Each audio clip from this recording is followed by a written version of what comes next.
Muito obrigado, Sr. Presidente, Senhoras e Senhores Deputados, caros cidadãos que estão nas galerias a acompanhar. Ouvindo estas primeiras intervenções e antes de ir ao tema pela qual eu decidi fazer esta intervenção e que serei acompanhado por suporte gráfico, porque às vezes as imagens ajudam a perceber aquilo que estamos a falar, não consigo deixar de fazer alguns comentários relativamente àquilo que foram as intervenções que existiram até agora.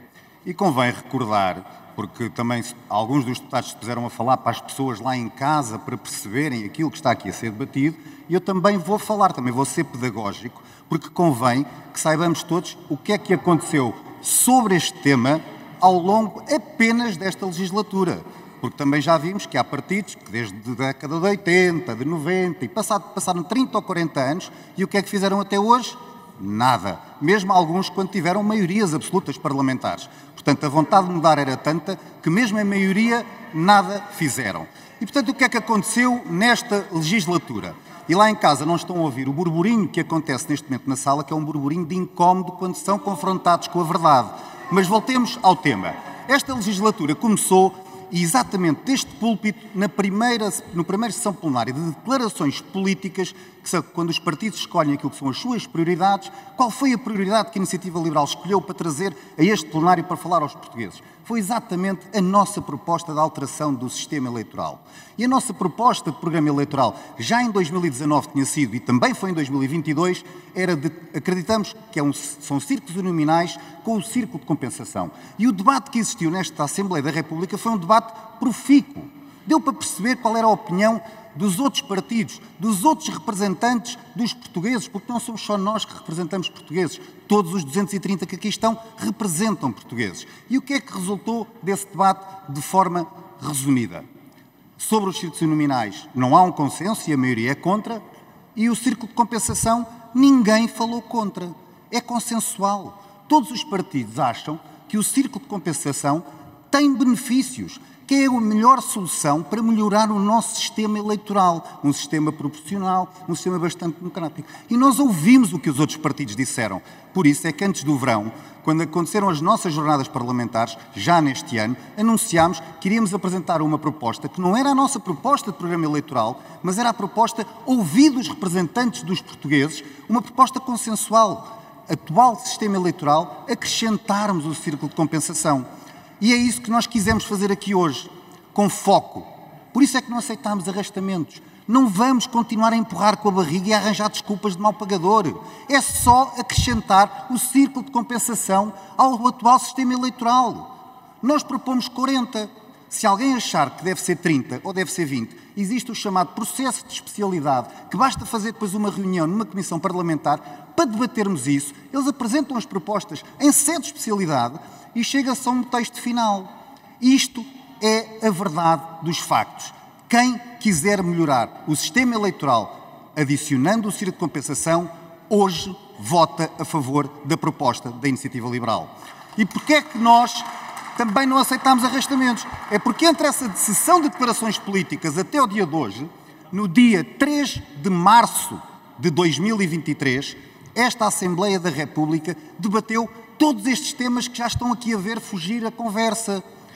Houve um plenário, a 3 de março de 2023, onde foram debatidos 3 projetos de resolução, 12 projetos de lei e até uma petição.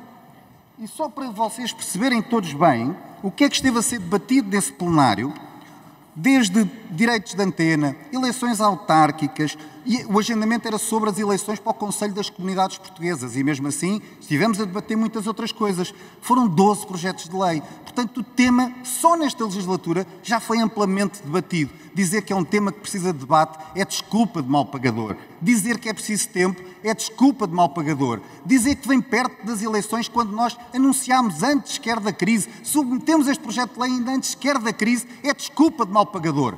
Quem quer mais democracia, quem quer dar a voz para os portugueses e acabar com esta vergonha dos votos desperdiçados, que nas últimas eleições foram 730 mil, só tem uma forma, é votar a favor desta proposta da Iniciativa Liberal.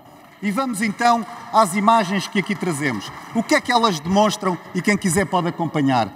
Nas últimas eleições foram 730 mil os votos desperdiçados. Em 2019 já tinham sido também mais de 700 mil. Nas duas eleições legislativas anteriores, mais de 500 mil.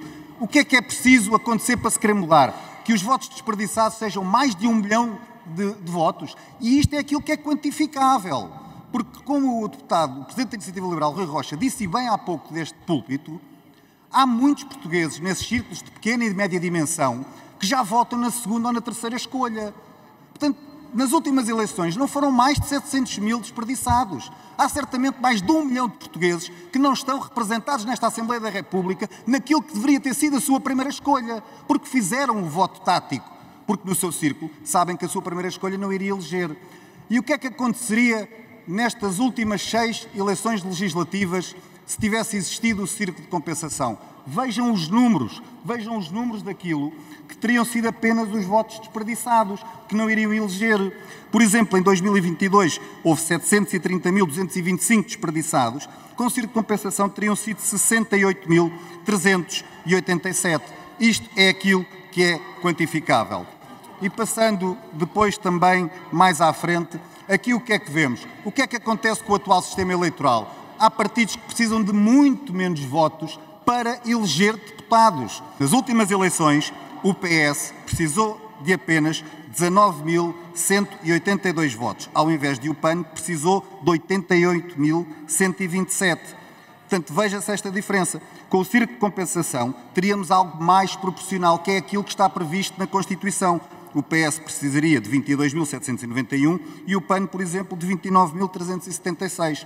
Isto é respeitar a Constituição, é ser mais proporcional, é trazer mais representatividade. E depois também partilho mais uma imagem. Obviamente que a realidade desta Assembleia da República teria sido diferente com o círculo de compensação.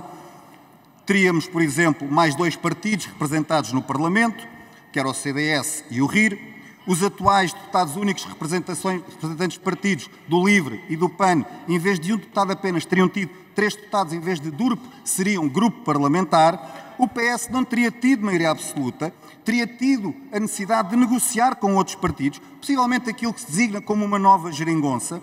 O PS, obviamente, não gostava disto porque ia perder poder. Vários partidos que não são socialistas também poderiam não gostar desta solução, mas reparem, teria sido essa a vontade dos portugueses.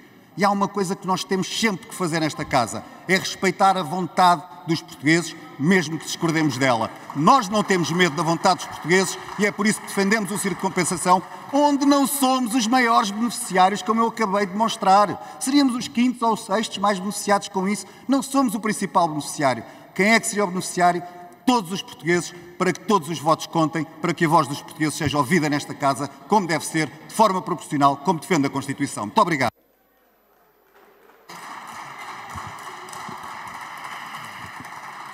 Muito obrigada, Sr. Deputado.